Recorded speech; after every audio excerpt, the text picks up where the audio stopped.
Hey guys, welcome back to TechMan. Today, let me show you how to pay Shopee SPayLater with GCash.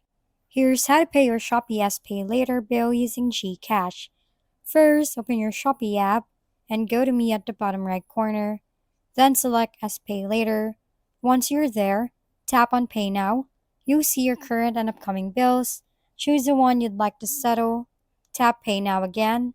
On the payment page, select Payment Method and choose InstaPay. This is where GCash comes in, since InstaPay supports GCash transfers. Simply link your GCash account through InstaPay, or if you prefer, you can tap up your Shopee Pay wallet using GCash and pay directly from there. After confirming your method, tap Confirm, then pay in full, and complete your transaction. Once the payment is successful, you receive a confirmation message and your SPayLater balance will be updated.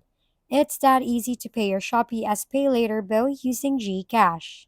If we've been helpful, kindly give us a thumbs up and don't forget to hit the subscribe and bell button for more contents.